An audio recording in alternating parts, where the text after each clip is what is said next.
Hey guys, this is EckhartsLadder. Hello and welcome to another Mandalorian review video. And I am very sad to say this will be the final for Season 1. I'm still considering myself on vacation, so you guys should consider this an audio-only episode. So start some Empire at War, play some video games, browse the web, do something, and just listen. You don't need to watch. Special thank you again to my sponsor for today's video, Vite Ramen. Vite Ramen actually sponsored this entire series on Mandalorian review episodes. I personally wasn't sure whether I was going to do them because sometimes reviews don't really do very well on my channel, but Vite Ramen stepped up and they've been a great sponsor. For those who don't know, Vite Ramen makes really high quality ramen. Ramen that's better and healthier than what you would normally buy for 99 cents in a store. If you go to the link, which I've included in the description, and use the code Blessed Noodles, you can get 15% off of any purchase. Personally, I recommend you do one of the variety packs, but if you see a specific flavor that you're really attached to, you can also buy single packs. I hope you guys will check out my sponsor because again, they've been absolutely fantastic. Not only have they sponsored 6 or 7 videos,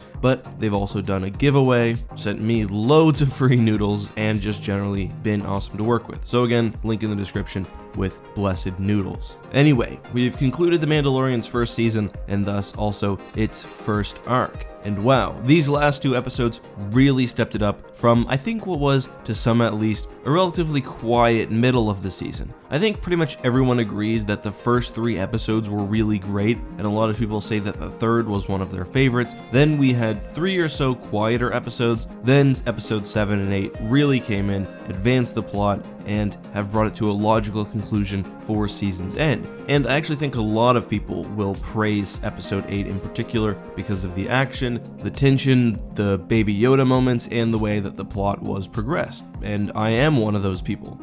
So I'll give a bit of a heavy spoiler rundown before giving my impressions on the episode and the season. It all starts off with the Mandalorian, Greef Karga, Cara Dune, trapped in the tap calf that they ended up at the end of episode 7 in. We also have stormtroopers chasing down Baby Yoda. They successfully capture him, but as they're waiting for clearance to enter the city, they're attacked by IG-11, who recovers the child, and also I think makes himself a strong contender for most interesting character of the season. So unlike what you might expect, IG-11 does not return to the Mandalorian spaceship, probably to the chagrin of some, but rather tries to assault the stormtroopers that have been holding down the Mandalorian, including Moff Gideon, who is threatening to unleash an E-Web blaster on the group should they not surrender by sundown. Again, just a reminder that this is a Western. And the show has really been embracing sort of the nuances of Star Wars EU lore. I don't mean legends, but just generally expanded universe content. For example, they say the name E-Web, which of course the blaster did first appear in A New Hope, but was named in one of the various Galaxy Guides or West End Game source books. That's been pretty consistent throughout this series, and it's just one thing that I've really enjoyed. Anyway, IG-11 crashes the party, a shootout ensues, and the group is forced to retreat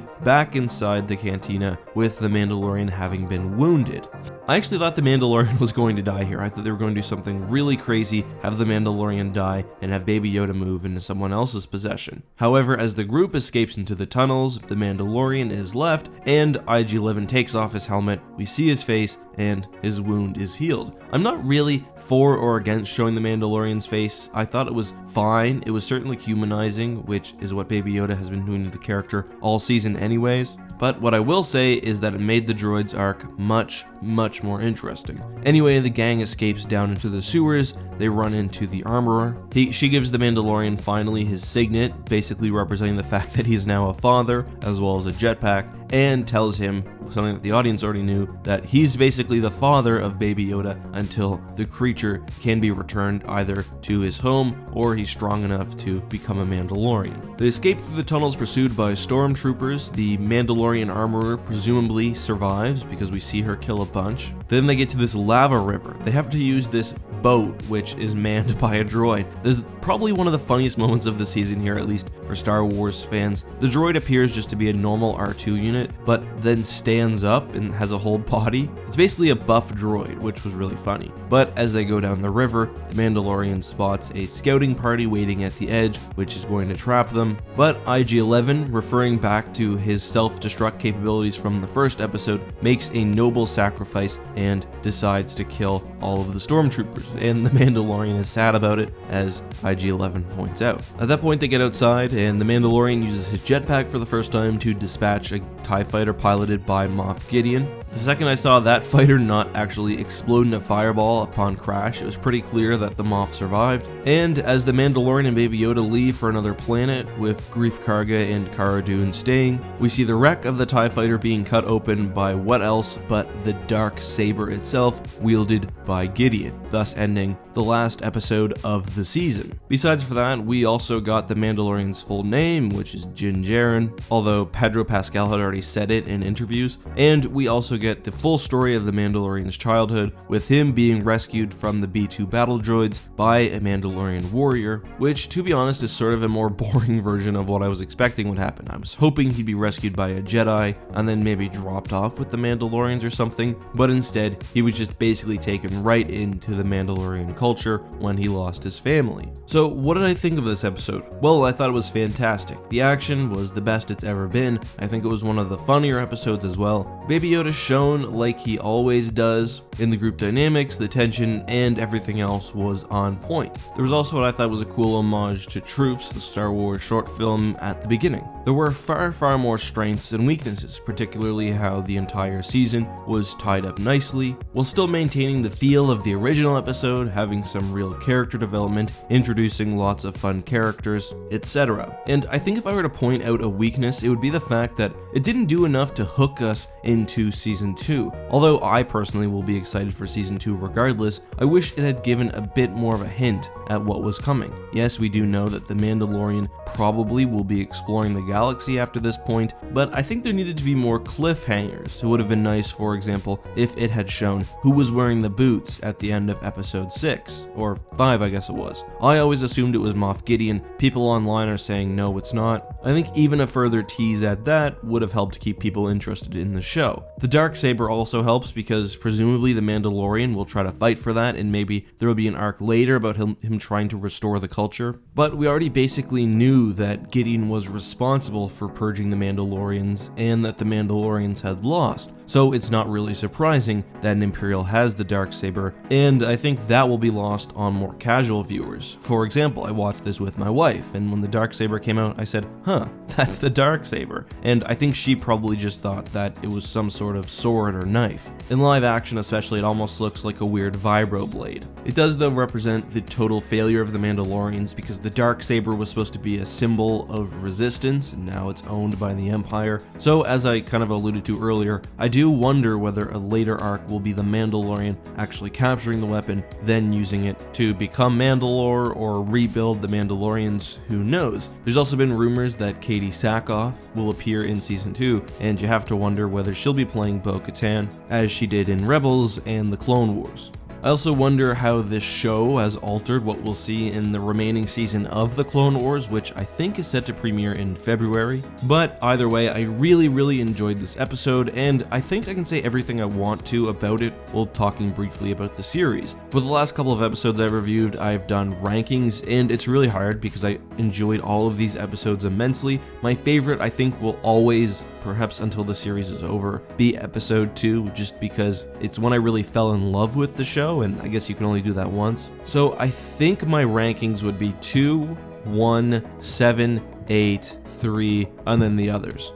But again, on second watch of any episode, I think the rankings are subject to change, and on certain days I can see this one being perhaps my favorite, or at least second favorite. But because this was the finale, let's talk the series as a whole. And The Mandalorian has been the thing that I've been most excited for about Star Wars since the first episode, really. I have to admit, I was a little bit skeptical about the show before it premiered, but they, well, knocked it out of the park completely. Every week, it's been a real joy to look forward to next week's episode, to talk with other fans about what happened, and to people who aren't Star Wars fans generally about the show, to theorize, to speculate, to watch breakdown episodes. All of that is something I'm going to miss entirely until the show returns, presumably in next fall. I think the format they used for The Mandalorian was excellent with the weekly releases. I do wish they had chose to release on, say, Thursday night, because it's just not convenient for a lot of people to watch it at the same time, which I think would be nice. I've I've loved the Baby Yoda memes, I've loved the general positivity about the show most of all, and it served a bit as a uniting force among Star Wars fans. There are a few things this show really nailed. The action, the characters, most of all the aesthetic and the feel of Star Wars, and of course Baby Yoda, and the general storyline. It was very westerny, it was very tropey, but I was totally cool with that. Many of the episodes were self-contained, which I was also cool with, and it had a story that it told, and it told quite simply. Some people may see that as a disparaging comment about the show, but personally I don't agree. I think it lends itself well to this simple storytelling and the focus instead on characters and tone. Again, as I mentioned, I think the weakest part of this episode, and perhaps this season as a whole at certain points, was the lack of hooks into later story. Especially in those 3 middle episodes, I really would have liked a hint at what was coming. But all in all, this really surpassed my wildest expectations. I did not think the show could be this good. It's definitely my favorite Star Wars content ever produced for TV, and I think it's done a great job of keeping the franchise, really positive and keeping the interest high in a time when 2 relatively controversial movies have just came out, plus Solo. Final thoughts though. I love the droid. I thought IG-11 had a beautiful arc talking about whether he has life or not, the Mandalorian overcoming his phobia of droids. I thought Kuiil's death was really sad. He was a phenomenal character who I think pretty much everyone liked. It was nice that he got a proper burial at the end. Cara Dune was amazing as well. I think her and Grief Karga will probably reappear at some point, but I do like the idea that she's also become a bounty hunter. Other than that, great episode, great show, really excited for season 2, and I hope they give us some hint sooner rather than later of when it's coming out. The episode length also didn't bother me. They've consistently felt longer than their runtime, which I think is exactly what you want without it being overbearing or boring. But until next time guys, this has been EckhartsLadder. Have a great day. May the Force be with you.